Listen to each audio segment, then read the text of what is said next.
খড়দহের কল্যাণনগর বিদ্যাপীঠের নিখোঁজ সপ্তম শ্রেণীর ছাত্র সম্রাটের মৃতদেহ উদ্ধার এলাকারই একটি পুকুর থেকে। মর্মান্তিক ঘটনায় শোকের ছায়া পরিবার ও প্রতিবেশীদের মধ্যে। এমবি কনস্ট্রাকশনে স্বাগত। যোগাযোগ করুন এমবি কনস্ট্রাকশনের সঙ্গে আর দৃঢ় করে তুলুন আপনার বাড়ির মজবুত শক্তি। MB construction.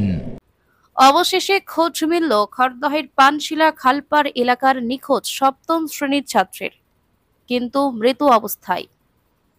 মঙ্গলবার দাস পরিবারের বাড়ির পেছন দিকের একটি পুকুরে নিখোঁজ ছাত্র সম্রাট দাসের মৃতদেহটি ভাসতে দেখেন স্থানীয়রা। তারাই খবর দেন রহরা থানায়। ঘটনাস্থলে পুলিশ এসে মৃতদেহটি উদ্ধার করে ময়না তদন্তে পাঠিয়েছে। ছেলের এহেন মর্মান্তিক পরিণতিতে কান্নায় ভেঙে পড়েছেন তার বাবা, মা সহ পরিবারের অন্যান্য সদস্যরা, নির্বাক প্রতিবেশীরাও। মৃত সম্রাট কল্যাণনগর বিদ্যাপীঠের সপ্তম শ্রেণীর ছাত্র ছিল। গত সোমবার সকালে হাঁটতে যাচ্ছে বলে বাড়ি থেকে বেরিয়ে যায়। তারপর থেকে তার আর খোঁজ পাওয়া যাচ্ছিল না। এদিন সকাল 8:30 নাগাদ এলাকারই একটি পুকুরের সম্রাটের মৃতদেহটি ভেসে ওঠে। খবর পেয়ে ঘটনাস্থলে পৌঁছায় স্থানীয় councillor Snehasish Pal, Khardah trade union incharge Gopal Saha, Kalyannagar বিদ্যাপীঠের শিক্ষক মুকুল ভদ্র। প্রত্যেকেই ছাত্রটির এহেন পরিণতি মেনে নিতে পারছেন না। যদিও এটি আত্মহত্যা নাকি এর পেছনে রয়েছে অন্য কোনো রহস্য, তা খতিয়ে দেখছে রহরা থানার তদন্তকারীরা।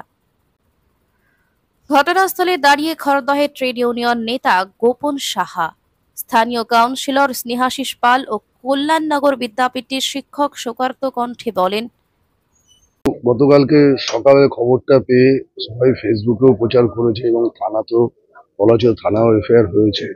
সারা সকাল থেকে শুরু করে রাত পর্যন্ত আমরা কালকে এখানে 10:30 11টার সময় একবার রাত্রিবেলা এসে পুকুরের দিকে স্কুটির এটা করে হেডলাইটটা করে দিয়েছিলাম, তখনও চোখে পড়েনি। বিভিন্ন পুকুরগুলো আমরা সব জায়গায় তল্লাশি করেছি, পুরো রাস্তাঘাট। কালকে রাত্রি 1টা পর্যন্ত খড়দা স্টেশনে মুষলধারে বৃষ্টি, তখন একদম খড়দা প্ল্যাটফর্মের 4টে প্ল্যাটফর্ম একদম পুরো আমরা সবাই মিলে খুঁজেছি, পাইনি। আজকে সকালে এই খবর পেলাম যে এরকম খুব মর্মান্তিক ঘটনা। খুব মনে হচ্ছে কি হতে পারে? দেখুন, এটা কি করে বলবো, ওটুকু বাচ্চা, এখন ওর ভেতরে কি ছিল না কি, এটা রহস্যজনক। এটা আমার কাছে নিজেরও মাথায় আসছে না, কোথা থেকে কিভাবে এই ঘটনা ঘটলো। মানে মা বাবার কাছে আর কিছু ভাষা নেই, বলারও ভাষা নেই। এখন কি হয়েছে না হয়েছে প্রকৃতভাবে বলা খুব মুশকিল। প্রশাসন এসেছিল, প্রশাসন বডি নিয়ে গেছে, এখন তারা তদন্ত করে বের করতে পারবে কি প্রকৃত ঘটনা হয়েছিল। কালকে যখন আমরা সকালে খবর পাই, আমাদের পাড়ার সব লোক, ক্লাবের ছেলেরা সবাই, মানে কি বলবো, কোথাও কোনো জায়গা বাদ রাখা হয়নি খোঁজার জন্য, খুঁজে পাওয়া যায়নি ওকে। আজকে সকালবেলা আমি কাজে ছিলাম, তখন হঠাৎ ফোন পাই যে বডিটা ভেসে উঠেছে। আমার নাম স্নেহাশিস পাল, পৌরসভা 8 নম্বর ওয়ার্ডের কাউন্সিলর।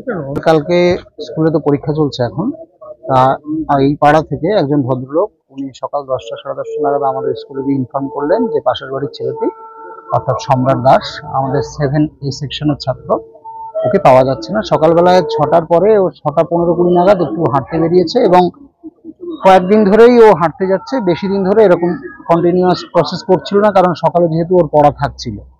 তা যেহেতু সকালে কয়েকদিন পড়া থাকছে না, সেহেতু ও হাঁটতে বেরোচ্ছিল। তা আমরা তাড়াতাড়ি করে আমাদের যে স্কুল গ্রুপ আছে, আমাদের শিক্ষক সংগঠন, ছাত্র সংগঠন, বিভিন্ন জায়গায় আমরা ওর ছবি এবং ওর নাম, এই বিষয় সংক্রান্ত তথ্যগুলো আমরা পোস্ট করি যাতে ওকে পাওয়া যায়। আমরা ওদের বাড়িতে এসেছিলাম দুপুরবেলা নাগাদ শিক্ষকেরা, তখন আমরা আগের দিন রাত্রেবেলায় ও মাকে জিজ্ঞেস করেছে, মা আজকে তো খাতা দেখান, যে কোনো কারণে যদি আমার খাতায় কোনো রেজাল্ট খারাপ হয় তাহলে কি সেই বিষয়ে তোমরা আমাকে কোনো বকাবকি করবে, এইটুকু তাদের বাড়ি থেকে পাওয়া গেছে। কিন্তু সকালবেলায় ও নর্মালি বেরিয়েছে, নর্মালি হাঁটাহাঁটি করেছে। এখানে আজকে সকালে এসে দেখলাম যে একটা বাড়ির সিসিটিভি ফুটেজ থেকে যে ওই রাস্তা দিয়ে হেঁটে যাচ্ছে। এখন পুকুরে ওর বডি পাওয়া গেছে। কি কারণে এই ঘটনাটা ঘটলো তদন্ত করলে হয়তো সম্পূর্ণ ঘটনাটা আমাদের সামনে উঠে আসবে। ছেলে কি বা জানান প্রত্যক্ষদর্শীরা, শুনবো। কটার সময় তখন আমি ফুটুতে কথা 8টা 8:30 না, ওই হ্যাঁ 1:30টার দিকে প্রায়। তখন আমি হচ্ছে কি ওই একটা বউ আমাদের পাড়ায় বউ থাকে, ও রান্না করতে যাচ্ছিল, জানি না, ও চিৎকার করে এখানে যে গেট ধরে কাঁপছে, থরথর করে বলে আমি কি হয়েছিল তো কুকুর টুকুর কিছু নেই, তুই কেন চিৎকার করছিস? হ্যাঁ কেন চিৎকার কিসের হচ্ছে? বলে দিদা ওই দেখো সব মানুষ মরে পড়ে বসে আছে। আমি আগে যে দেখি হ্যাঁ বাচ্চা, আমি দৌড়াইছি বাড়িতে দৌড়িয়ে ওদের খবর দিলাম, আমার মেয়েটাকে খবর দিলাম, তারপর সবাই পর কি কারণে এরকম, কি কারণে জানি না রে বাবা। ওই পাড়ার ছেলে, ওই দক্ষিণ পল্লীর ছেলে, এই তো খালপাড় দক্ষিণ। কখন দেখলেন আপনারা? আমরা 8:30টার দিকে দেখলাম করছিল, লোক ছিল, মানে বেড়াতে লোক ছিল। এই যে যখন করেছে হয়তো তখন কেউ ছিল না। তাছাড়াই করেছে না। কখন দেখলেন আপনারা, কখন জানতে পারলেন? আমরা তো এখন ভেসে উঠেছি তাই জানতে পারলাম। কখন ভেসে উঠেছে ওটা? হ্যাঁ কখন দেখতে পেলেন? এই তো তাও মানে অনেকক্ষণই হয়ে গেছে। ওই তো সায়নের মা ওরা বুড়িটা আগে দেখেছে, যখন 8:30টার সময় ওরা তখন দেখলাম। হ্যাঁ কালকে থেকে নিখোঁজ ছিল? কালকে থেকে জানি না, কালকে থেকে ব্যাপারটা নেই। কালকে অনেক লোক এনে ঘাস ফাস পরিষ্কার করছিল, মিউনিসিপ্যালিটির লোক এসে তখন 9টা হবে, 9টা সাড়ে 9টা হবে। খড়দহ থেকে সোম সরকারের সঙ্গে আকাশ নীল ভট্টাচার্যের রিপোর্ট।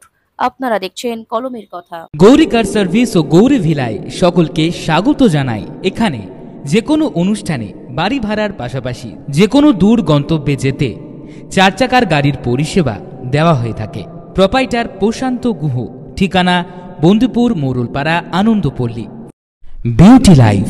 বিউটি লাইফে স্বাগত।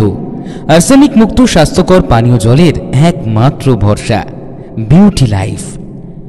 নিত্যদিনের পানীয় জল কিংবা যে কোনো রকম অনুষ্ঠানে বিউটি লাইফই তো একমাত্র ভরসা।